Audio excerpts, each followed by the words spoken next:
Jumpa lagi kita ya. Assalamualaikum warahmatullahi wabarakatuh. Salam sejahtera untuk kita semuanya. Di video kali ini kita ngebahas tentang bahasa nih guys, yaitu ada bahasa Indonesia dan juga bahasa Melayu di negara tetangga kita guys. Apakah lebih unggul bahasa Melayu atau juga bahasa Indonesia? Nanti sama-sama kita lihat ya penggunaan bahasa Melayu yang ada di negara tetangga kita dan juga bahasa Indonesia. Mana lebih unggul di antara kedua bahasa ini guys? Karena kita tahu sendiri ya, bahasa Melayu adalah suatu bahasa daerah yang ada di Indonesia dan bahasa Indonesia adalah suatu identitas negara Indonesia. Kita tahu sendiri ya, bahasa Melayu itu tersebar di beberapa provinsi yang ada di Indonesia guys. Masya Allah, walaupun Indonesia berbeda-beda baik itu suku, etnis, agama, kebudayaan lainnya, alhamdulillah Indonesia tetap bersatu. Dan dari video ini guys, jangan berpikiran negatif sebelum Anda menyaksikan videonya sampai selesai. Dan aku mohon maaf nih, mana tahu ada kataku yang salah, yang kurang tepat, yang menyinggung salah satu pihak di sini. Berikan kritik dan saran Anda yang baik, insya Allah di video berikutnya akan aku perbaiki. Terus di video kali ini langsung saja kita react. Ini dia videonya. Kim Nam is a Chinese name. Ya, nama Tionghoanya Adam. Kim Nam. Dan kebanyakan saya nampak di cek sebelah toko mainkan watak ko juga ko. Ya. Nyonya perkataan Cina ya sebenarnya.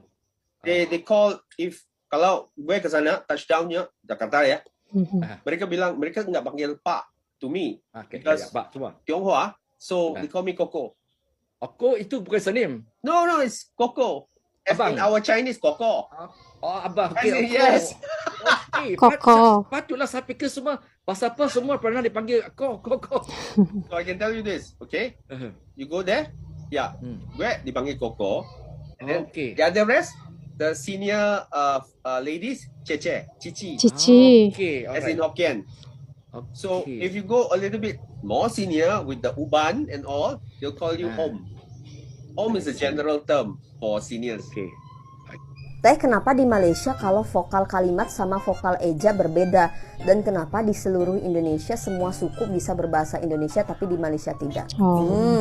Mari kita luruskan. Oke, luruskan. Oke, yang pertama, jadi nggak semua orang Malaysia itu vokal kalimat sama vokal ejanya itu berbeda saat diucapkan ya. Itu masuknya ke logat. Contohnya logat KL dan juga logat Johor. Orang Indonesia pun kalau ngobrol yang bukan formal ada kok yang diganti huruf vokalnya. Jadi contohnya itu kayak garam jadi garam, dapat jadi dapat, dan masih itu udah bahasa gaulnya. Silahkan ditulis di kolom komentar. Bahasa dan kerennya. Orang Malaysia di Sabah itu logatnya malah hampir sama kayak orang Indonesia.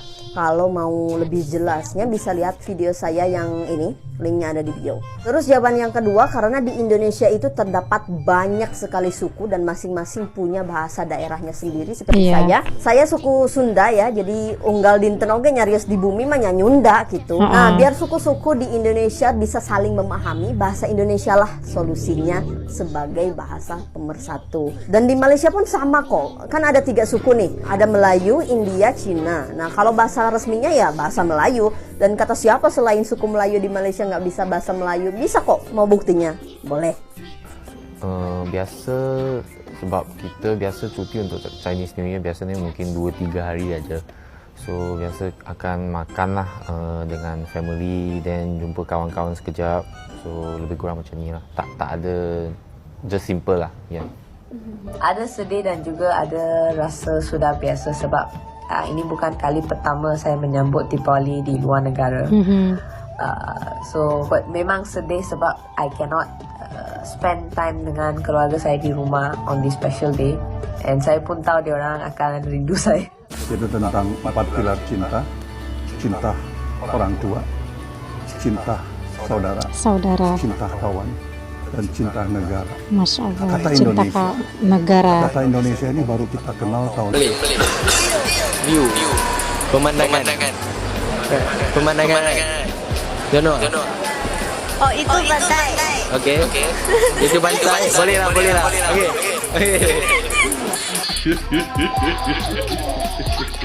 ada silap sikit. Sebenarnya pemandangan di pantai itu sangat sedap. Okay. When I try to talk in Malay is so bad. Yeah, there's like that accent when I speak in Malay. Ya, adakah awak berdua gunakan bahasa Melayu? Di rumah ya? Tak sangat. Saya cuba pakai bahasa Melayu bila di rumah gitu untuk berbual dengan mak bapak saya dengan atuk nenek saya. Gunakan setiap hari. Saya gunakan bahasa Melayu depan nenek. Sesuai dengan nenek saya. Kat rumah. Nenek, talking to nenek and atuk dan kita je kot. Dengan kawan-kawan Melayu saya. Dengan nenek. Dengan nenek. Kebanyakan dengan nenek ya baru menggunakan bahasa Melayu. Orang yang menggunakan bahasa Inggeris sebagai bahasa pertama diorang. Jadi kita orang lebih influence untuk menggunakan bahasa Inggeris daripada bahasa Melayu. Tapi kalau macam dengan diri kita orang sendiri, di mana kita orang menggunakan bahasa Melayu, jadi bahasa Melayu ni macam lagi dominant. Because I sound like very kekok when I say it lah. Yeah. For me, rasa macam I don't speak it very well. So a bit embarrassing kalau saya cakap bahasa Melayu, then macam baku tak ada. Like whenever I have to speak Malay, right? Like whenever I force myself to speak Malay, it doesn't come out Malay sounding. Main language is English lah. So I've been trained to use more English than Malay. But like dalam rumah, I try to speak a lot more Malay lah dengan keluarga. Now in poly, we mix around with like macam a lot of people with different races and different languages. So lagi mudah lah untuk kita macam berbual bahasa English instead of bahasa Melayu kita.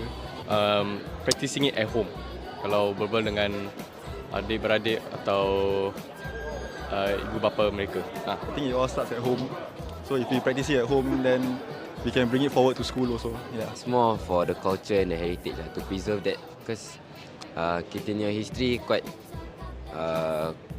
long lah. So I think it's good to preserve that. Lu SMA di mana? Di Thailand. Di Thailand. Ya. Kok cepet sih kayak bisa jago gitu bahasa Indonesia, kayak lu tuh dari lahir di sini. Serius lu? Pertama kali lu ke Indonesia kapan? 2018. Baru-baru ini cepet ya. Karena aku emang rumahku tuh perbatasannya tuh dengan Malaysia. Jadi di bahasa sana tuh agak bisa, ada yang bisa ngomong bahasa Melayu juga. Ya, dan aku termasuk orang yang cukup bisa bahasa Melayu, tapi tidak lancar.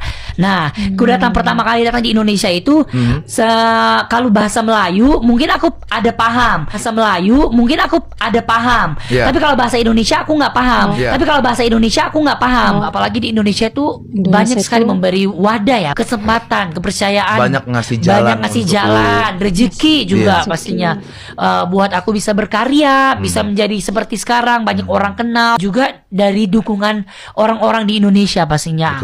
Dan kalau suatu saat nanti Indonesia juga bakal ada di hati gue gitu, karena di sini tempat udah menjadi rumah kedua ya, jadi banyak pelajaran yang aku dapat di Indonesia. Saya dah bertanya kepada beberapa orang asing yang duduk di Malaysia sekian lamanya, tapi masih tak tahu cakap dalam bahasa kebangsaan. Yang mereka tahu hanyalah sekadar apa khabar dan terima kasih. Saya pun tanyalah mereka, kenapa tak nak belajar bahasa kita? Jawab mereka, sebab tak ada keperluan pun. Kerana bahasa Inggeris dan bahasa Cina lah yang penting di Malaysia, terutamanya dalam pekerjaan dan komunikasi dengan penduduk di bandar. Manakala bagi mereka, bahasa Melayu ini hanya sekadar untuk membeli belah dan mendapatkan potongan harga. Saya memang terdiam habis, sebab apa yang mereka perkatakan itu sebenarnya adalah fakta belaka. Dan dalam masa sama, ia membawa maksud bahawa bahasa Melayu ini tidak ada kelas sama sekali. Ia bukanlah sebuah bahasa pendidikan, bukan juga bahasa kerjaya, tetapi hanya sekadar bahasa rakyat majoriti semata-mata. Dengar memang sangat menyakitkan hati, tapi faktanya memang bahasa kebangsaan terus dipinggirkan oleh orang Melayu itu sendiri. Apa pandangan anda? Tuliskan dalam ruangan komen. Oke ya, tadi ini sudah disampaikannya ya, bahasa Melayu yang ada di negara tetangga kita ya, seperti itulah faktanya, nggak bisa ditutup-tutupi gitu, karena mereka sendiri yang mengakuinya guys, seperti apa bahasa Melayu yang ada di negara mereka. Oke lah guys ya, kalian memiliki pendapat lain boleh juga tulis di kolom komentar ya. Sekian kita react video kali ini. Thanks for watching. Wassalamualaikum warahmatullahi wabarakatuh.